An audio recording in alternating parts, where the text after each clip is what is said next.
President Jason Wright, and you're listening to Rambling About Washington.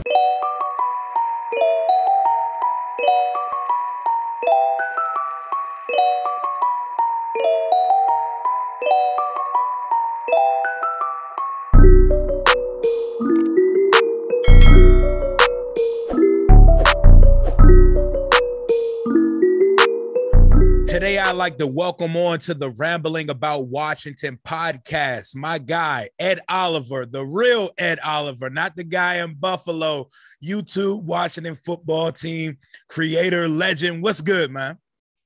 I'm good, man. It's game day. It's Friday. So, I mean, I can't complain at all. I'm ready for the weekend. I'm ready to get started, man. I'm hyped for this game. I'm going to be out and about, so I'm going to have to watch the recording. But yeah, it's pretty cool to hop on the channel, man. Hell yeah, man. It's nice to be in the, YouTube community, kicking it with all you dudes that have been putting out this content for so long. It's definitely a dope community that we have all these creators here. And I'm glad that now it's starting to seem like the team is starting to recognize the community that we have here. But we got a game tonight. It's preseason, but doesn't the hype and excitement just feel so real this year? Yeah, man. Hey, ESPN, they're talking about us, Fox Sports, all the big national media guys are loving to watch the football team right now. So it feels different. They always hate us, and now they're picking us to win the NFC East and make the playoffs. So it's a different feeling this year. We actually have genuine expectations this year, and which is something I'm not used to. I think we give ourselves fake expectations all the time. Oh, this is the year. This is the year. Like, we've talked ourselves into the Case Keenums of the world, into thinking that those teams could actually do something. But people are actually noticing the team we're putting together here and the respectability that Ron's bringing here. Preseason game number one. What were your quick observations from that? I love Jared Patterson. He stood out, man. He was great for me. I really think he should make the roster. I think he's better than. Everybody loves Peyton Barber. I like Peyton Barber too, but I just think Jared brings more to the table. But I think we'll keep four just to keep everybody, honestly. But if Ron was like, okay, we only got to keep three, then I would keep Jared Patterson, to be honest. The quarterbacks, they all look solid. Like, nobody had a bad day. Nobody threw any picks. I thought everybody looked decent for what they did. I mean, they didn't really take too many chances downfield. Like, Fitz he took what the defense gave him. He hit McLaurin over the middle. He had a really nice touch pass to Logan. Yeah, that was a beautiful pass. And he connected with Humphreys. Humphreys slipped on one play. I wanted us to go for it on that 4th and 1, really, because we were so close. Hell yeah, me too. But it is what it is. And Gibson looked pretty good too. I want to see Cam Sims get involved. I want to see Deandre get involved a little bit more too. I want to see, because Heineke tried to hit Deandre downfield one time, but he overthrew him a little bit. Mm-hmm. So I want to see him get a deep pass. We've been hearing all the hype in the preseason. I want to see my man Deandre get like a 30-yard bomb down. Hell yeah. Hell yeah. Deandre, that's definitely the guy. Like, he's probably number one on my list, or 1A with St. Juice, as a guy I'm looking forward to tonight. Like, I've seen him at camp. I've seen him up close at Friday Night Lights. He looks the part, man. Like, unlike the Josh Doxsons of the world that we've drafted in the past, this dude creates separation every time he gets on the field. It really doesn't matter who you put in front of him. Dude's open. Like, on that play you were just speaking of where Heineke overshot him, that was going to be a big play because he had a couple steps on the corner on that play. But moving forward to this week, who do you got your eyes on for the Cincinnati game? Who do you got who needs to show up tonight? Because I know there's some very obvious ones. Who are you looking forward to seeing tonight? A lot of people have been giving William Jackson a hard time, man. Like, if you listen to Ron Rivera's press conference, like, they was drilling him with the zone, man, corner questions. Is he gonna work with this zone? Did you really sign? They didn't say, did you really sign him and make a mistake or whatever, because he plays more man than zone. Like, is this? Some people are going as far as calling him Josh Norman. I'm like, come on, y'all, just chill out, man. He hasn't even played a real game yet. And he's playing against Terry in practice. Terry's going to get the best of you sometimes, and William Jackson's going to get the best of Terry. So I know I've heard some other wide receivers have got the best of William Jackson a little bit too. But I think some people might be overreacting a little bit to the William Jackson stuff right now. And William Jackson has said, he's chirped a little bit about the Bengals. He said some things about their fans and talked about their pass. Yep. don't have a pass, which is true. I mean, they didn't have a pass rush. We have a pass rush. So what he said is true, but Landon Collins has said stuff about the Giants before, so I don't want it to be another situation like that where a guy bashes his past team and doesn't play up to the payroll or what we're paying him. And I do want to see Jamin too. So I'm looking at the defense. Jamin, it was his first game, so he's getting his feet wet. He's getting used to it. So I heard some people being hard on Jamin too. Oh man, so this is his first game. You let the guy get his feet wet. He played with the second stringers too. So he needs to get as many reps as he can get, man. Playing a middle linebacker, Mike linebacker, it's a tough position to start off with, man. So he's got a lot on his plate. So I want to see how he does tonight against the Bengals too. Yeah, for me, the Jamin stuff and the William Jackson stuff, it's overreaction season. We're starving for some real goddamn football at this point. And all we got to really talk about is the damn name change. So we're going to overreact to everything we see. Like, even myself, I had to sit back and say, all right, don't get too excited because you saw all these young quarterbacks looking okay last week, all these rookie quarterbacks. Like, I had to catch myself because I was sitting back like, oh, we should have got one. But nah, I think Jamin's going to be good.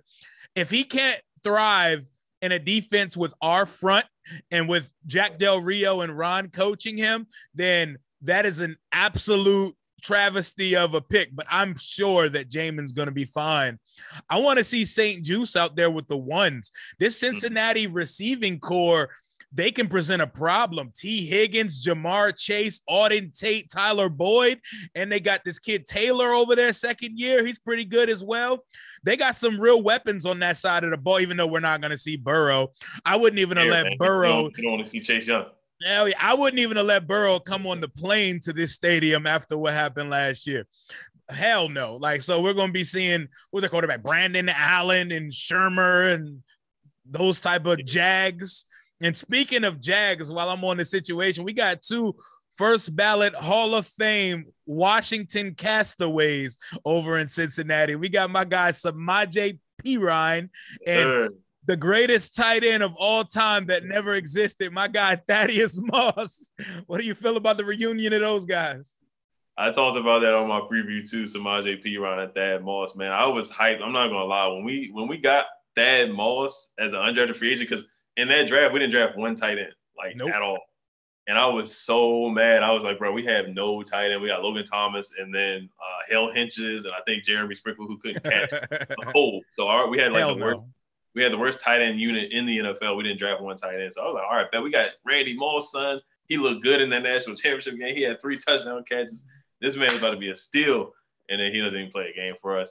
Samaje, that's Gruden's boy. He was on the roster for a little bit, but he actually fumbled the ball in the game they just played against the Buccaneers. So it will be interesting to see a homecoming with Samaje. I don't see him doing much, honestly. If we let him get over 20 yards rushing, then I'm gonna be pretty upset with that. Yeah, which brings to a good point. I don't really have too many concerns about the first preseason game because it is what it is, the first exhibition game of the season. But our run fits, we get gashed in the run game. As good as this front and this defense is, people kind of do what they want to running the ball with us. It seems like they get 4 or 5 yards of pop on run plays versus us.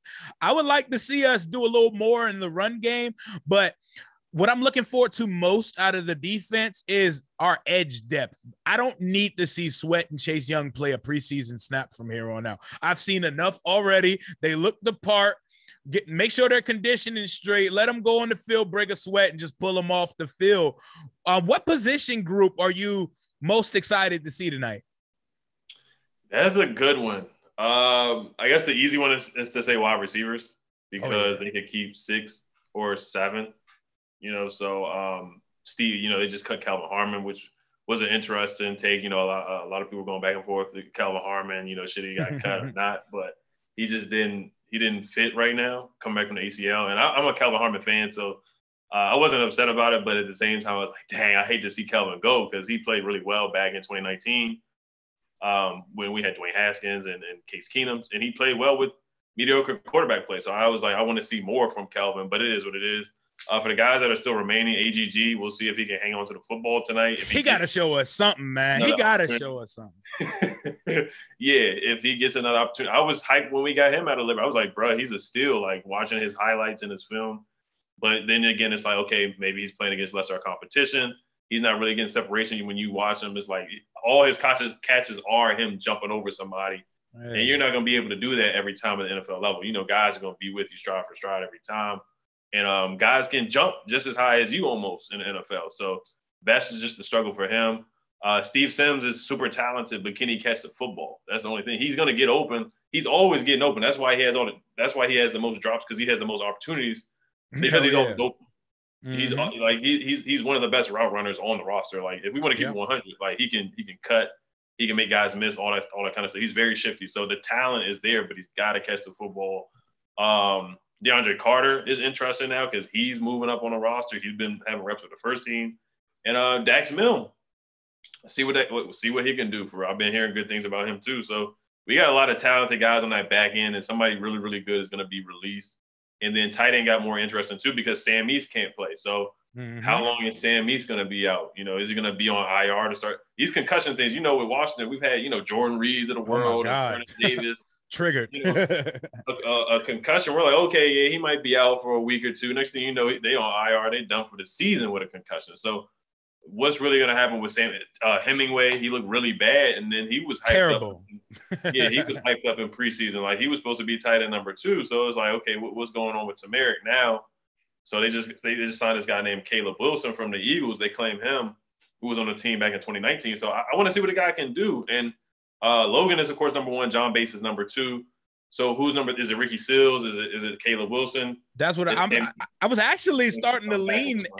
I was starting to lean towards Seals Jones possibly being TE2 and Bates being TE3, but I need to see more from both of them. But I know they would probably prefer to play the guy they drafted, but I mean, Seals Jones at least has experience. And for what I saw at camp, he looked much more impressive than Hemingway, but they could all be just cut from the same cloth. But I'd like to see how they perform tonight because Cincinnati doesn't have a terrible defense, but what they do have is a great free safety, and they have a good safety tandem with Jesse Bates and Von Bell. Jesse Bates might be the best.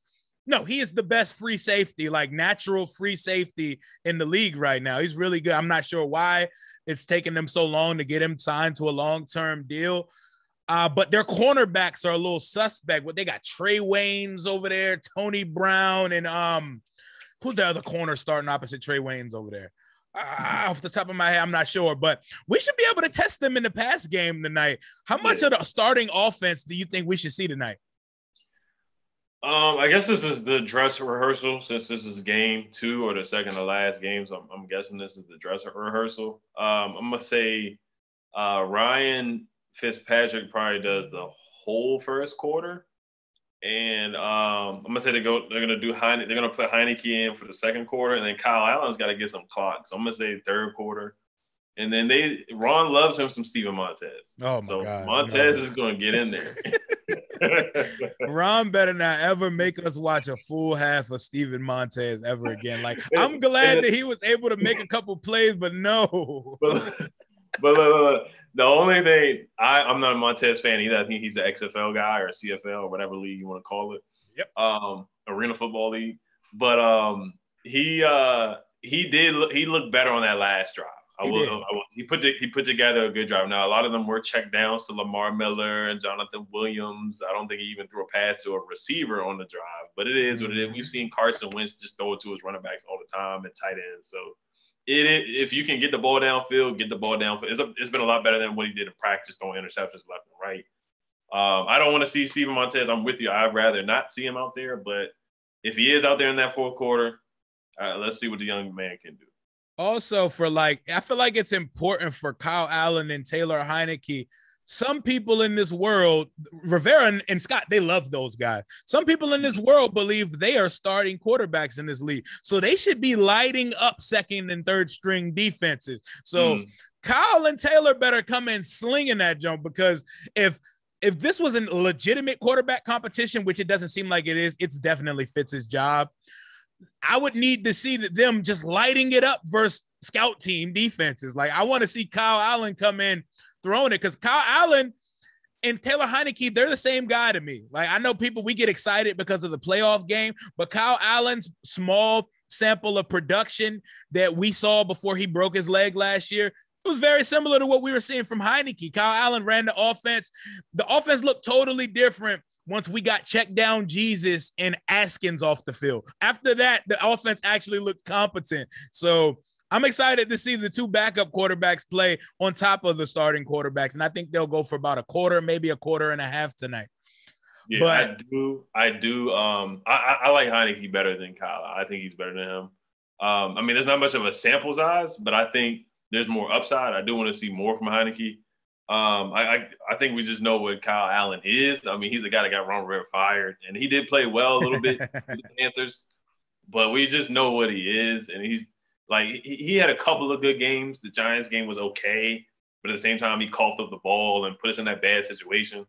But yeah, I think Heineke has some upside, man. I think the guy can play, man. I want to see more. I'm one of the Heineke guys. I really am. But I do realize Fitz is I like him too. I just want to see more from Heineke. I just feel like in practice he may be terrible, but for some reason, man, he's just an off-script guy. Like when things break down, he makes something shake.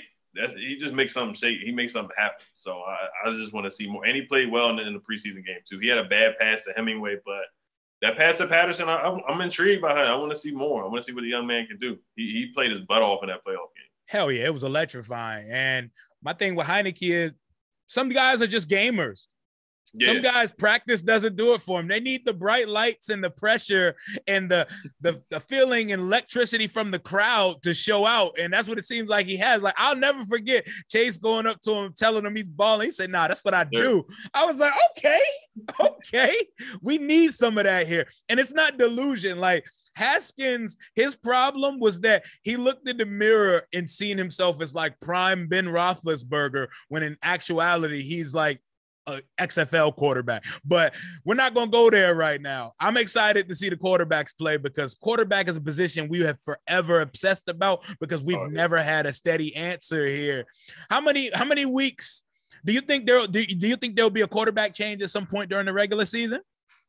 My gut tells me, yeah. I am trying to be as optimistic as I can about Ryan Fitzpatrick. But my gut just tells me yes, just because of his career, you know. And I don't want to see an injury or anything like that, knock on wood. I mean, that potentially could happen. He's been very durable, though. He's one of the most durable quarterbacks in the NFL when he actually does play a full season. But yeah, I got a feeling that somebody else. I got a feeling Heineke's going to play a couple games. I really do. I got a feeling he's going to come in by maybe week 8. Maybe week 8. I got a feeling I would maybe week 8 or week 10. I would go as far as that, because the way I got the schedule. I like the first 2 games. I definitely got us beating the Giants and the Chargers right now. So Fitz should start off 2-0 right now. But I got to look at the rest. I can't remember the rest of the schedule off the top of my head, but I got to start off 2-0. So Fitz should get off to a good start. But for some reason, my gut feeling with Fitz, it's hard for me to say that he's going to finish a full year. It's just hard for me to say it. It should be hard for anyone to say, because as optimistic as I want to be in understanding that Fitz is in the best situation that he's been in a long time, possibly his whole career, he doesn't play full seasons. Like, it's a roller coaster, and you know what experience you've signed up for when you put out Ryan Fitzpatrick. But I am praying we can get 17 games out of him, because I think this team's peak this year is 11 wins. I think they could win 10 or 11 games this year. My prediction is 11-6, and I think we could compete and win a playoff game this year, get to the divisional round. That's something we haven't seen here since 2005, and I'm desperate for that. But who has to have a good game tonight? I'll start. Dustin Hopkins needs to make some kicks. He needs to, I don't know what the hell is going on. I know we're going to try to, the snapper, the process and all that. Look, that sounds great, Ron, but your kicker needs to be consistent when games start, or that's going to be a serious problem, because we preach competition here, but the kicker is void of competition, and we let our long snapper out the building. Long snapper is a position we should never have to hear about. Like, the only reason we heard about Nick Sundberg is he's such a cool guy, and for the charity he did, because that position, as long as it's taken care of, you never hear that person's name. Who do you think has to show up tonight? And is one of yours Dustin Hopkins? Oh yeah, definitely Dustin, man. I was like, man, we should just leave him in New England after that. For sure. But you know, Ron just loves Dustin Hopkins so much. He's been killing us since the Bengals and London game. Like, he's had a track record of missing kicks. You know, you can go back to last year too, the Seahawks game where he missed an extra point. The Giants game, he missed an extra point. Like, all his misses have come back to haunt us, and we just don't have a lot of room for missing kicks and missing extra points. Like, you gotta hit the 40-yard. Like, there's no excuse for missing a 40-yard field goal. There's no excuse for missing a 35-yard extra point. Now, I did see something on social media where he's going through a lot of stuff with his family.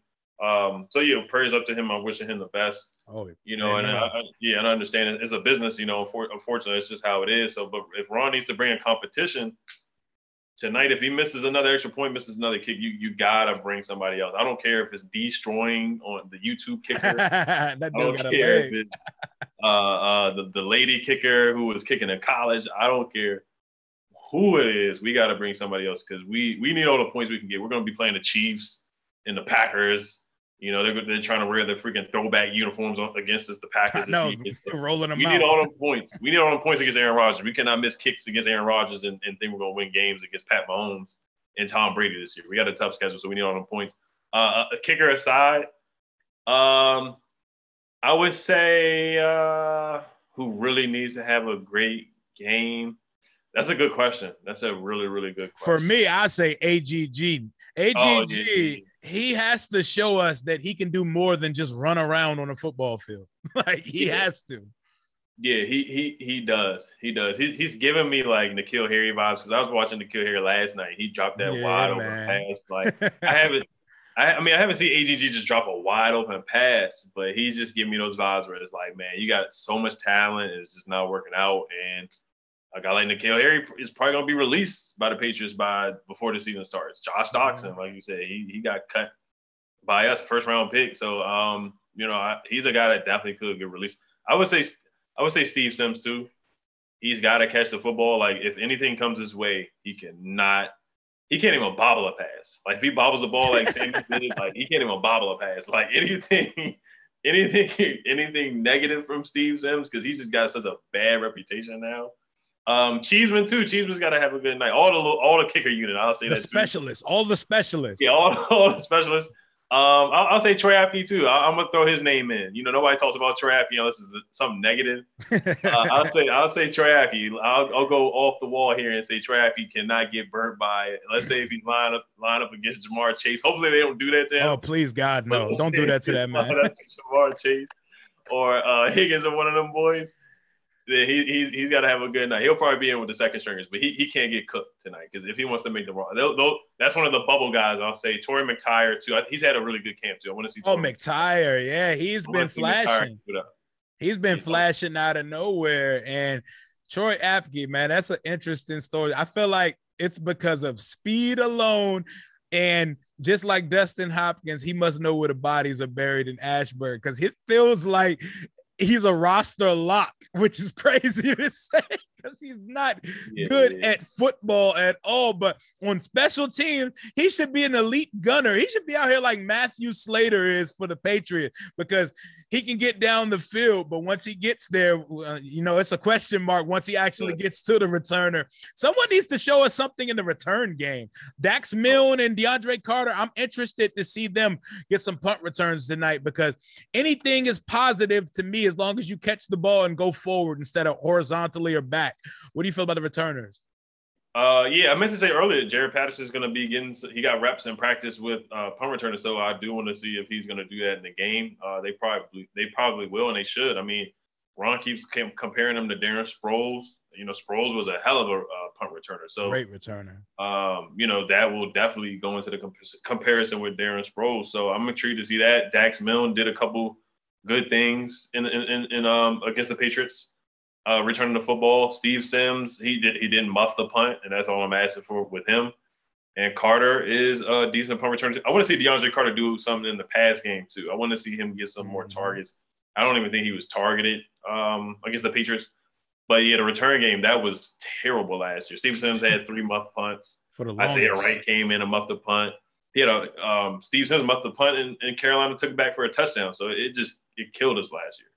Oh yeah, and my guy Jalen told me that he was able to because he grew up, he knows Jared, and he was able to tell me that he was able to link up Jared and Brian Mitchell so he could give him some tips and some coaching on the return game. If Jared can add returning to his arsenal, then he makes himself pretty indispensable here and a lock for the roster. So I'm definitely excited to see him go another one. He's probably one of my candidates for player of the game. Like, I don't really care about the result of a preseason game, but if you had to pick who's going to be the player of the game tonight, who would you go with? I would definitely, I think Jared can do something crazy again. I got a weird feeling that Cam Sims is going to go off tonight. I got a feeling that Cam Sims is going to make a big catch tonight. Because if you look at the play to McLaurin, Cam Sims was a little bit open, like above Terry for a bigger pass. Running like a corner route. So I feel like if Ryan is looking for Cam Sims, I'm going out on a limb here with Cam. I'm gonna say Cam Sims has a good game tonight. I think they're gonna be focused on McLaurin and Humphreys, and I think Cam Sims is gonna have a nice catch tonight. I think he's gonna get a touchdown. Okay. And I'll say 60 yards and a touchdown. All right. I like it. I'm gonna be a little bold and say the offense, they may not play as long as we want them to, but Fitz is gonna lead them to 2 touchdown drives. So I'm gonna give Fitz 2 touchdowns in the first quarter and a half or so, and the starter is gonna get off the field, and we're gonna know 100% sure this is the guy that's gonna be starting here, because this Cincinnati defense, they can get after him. I mean, I like Sam Hubbard, Ogunjobi on the inside. They got a couple rushers, but and a good safety set, but their corners are very suspect, and we should be able to attack them down the field tonight. Yeah, and I will say runner-up is probably Gibson, because they keep talking about how they want to get him involved with the pass game. So I'm going to say runner-up is Antonio Gibson or my guy Jared Patterson. Oh, yeah. I mean, I've loved how much we were making a concerted effort to throw Gibson the ball in the first preseason game. I'm just excited to get back to more football, man. I'm heading up to FedEx tonight. Hopefully this damn rain stops and the sun comes out. I'm ready to get back to some football, and we got one more preseason game coming up next week and then 2 weeks off, and it's time to open up the season versus the Chargers, man. How are you feeling going into this season? I'm pretty confident. I like our chances. I think we're an improved team. We got better on offense and defense. We got a loaded wide receiver core. We got better at everything we needed to get better at. We got better at wide receivers. We had one of the worst wide receiver cores in the league last year. We got better at that. We got William Jackson. We drafted Jamin Davis. We got Bobby McCain now to play free safety too, just to come in with Cameron Curl and Leonard Collins. So we got deeper at safety. Ryan Fitzpatrick is a huge upgrade from the quarterback play last year. So the schedule is going to be tougher, and we got more nationally televised games, which I'm happy for. I'm tired of us being scared to play on Monday Night Football and national TV. I think we need to embrace that a little bit more and be more. Of course, we got to play better first, but I want to be more confident, not be like, oh man, we're playing on Monday Night Football. But yeah, I like our chances this year. I'm a little cautiously optimistic. I hate when the media loves us. Like Rich Eisen has been hyping us up. Yeah. Darren Orlovsky, he's like a black cat. Yeah. Sometimes he like somebody. So I hate the media hype, but it is what it is. But we got a good roster. Like, not even being biased. Like, we got a good team. This is probably one of the best rosters we've had in the past 10 to 15 years. With Chase Young, we haven't even really talked about Chase Young that much. Oh my gosh! Him and Montez, like they're gonna take over some games. They're gonna take some games over. And Matt Ioannidis, we didn't even talk about John Allen and Ron Payne. Like the D line, they're gonna dominate some teams. It's such a formidable group. It's almost like I don't need to mention them in a preseason game because I don't need to see them. We know exactly that they are exactly as advertised. We don't even need to talk about it. I don't need to see them tonight. Let them go break a sweat and put some street clothes on. But we're going to close it out like this. This is what I'm asking everybody as I close the show. As we get to 2022, week 1, the Washington Blanks will be opening the season with who's starting at quarterback. I want a name prediction, not preference, prediction, and who's starting at quarterback for us week 1, 2022.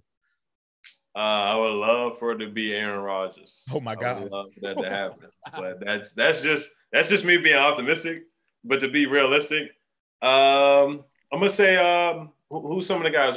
Is Rattler, Ritter, and Willis, Malik Willis, and who else? Sam Howell, Spencer Rattler, Keaton Slovis, Matt Corral. Like, there's a lot of guys. I'm gonna say Howell. Deandre Brown and Sam Howell. That's a good little connection right there. They both went to North Carolina. That makes sense right there. I'm gonna say that'd be nice. We gonna be making a monumental trade up because I think Rattler and Howell are gonna be going in the top 3 of the draft next year. People, actually, you know what? I'm gonna speak Aaron Rodgers into existence. I doubt it happens, but you know what? I'm gonna just speak it into existence right now. You know, I like that energy, man. That's LeVar Ball energy right there. We need that shit. We need that shit. Oh, man. Shout out to the Balls, man. Hopefully Angelo can stay on the squad. But, man, I appreciate you for coming on with me today, man. This was dope. We definitely got to do this a bunch more during the season, man. Yes, sir. Yes, sir, man. I want to see y'all election sliding with Jason Wright again. The Dubs, man. I want to see it. Hell yeah. It should be a party out here. Oh, and congratulations on being one of the hosts of the Locked On Wizards podcast. You can go ahead and plug your channel and everything before you go, man. Appreciate it. Yeah, you guys can watch me on YouTube as Ed Oliver Watch the Football Team. You can just type that in, or Ed Oliver Wizards. You know, Ed Oliver from the Bills. You know, we compete with Google for real because he stole my name. So if you type in Ed Oliver, it probably will pop up as the Bills guy. But if you type me in with Washington Football Team or Wizards, that's where you find me on YouTube. Twitter is EDTFLAT. You can follow me on Twitter, always tweeting about the Wizards and football team. And then make sure, if you are a Wizards fan, make sure you subscribe to Locked On Wizards. I am a host on Locked On Wizards. So we do, I'm on there 3 days a week right now for the off season. And then when the season comes back, I'm on there 5 days a week. So check out if you're a big Wizards fan. And thank you for having me on, man. Oh, yeah, no problem. Anytime, man. And as you can tell from his Twitter handle, he's definitely DMV. Too flat, that's definitely DMV right there. You're one of the few people that understand what it is. Yeah, people probably like, what is that going on? Come on, man. My whole family from D.C. I'm from Northern Virginia, man. I know what it's about out here. But that's going to do it for today's episode of the Rambling About Washington podcast. Be sure to subscribe to the YouTube channel, Rambling with Rio Robinson. Click the bell for notifications every time I post. And check out Rambling About Washington on all digital streaming platforms. Until next time, hail to the nameless football team. Deuces. Peace. Yes, sir.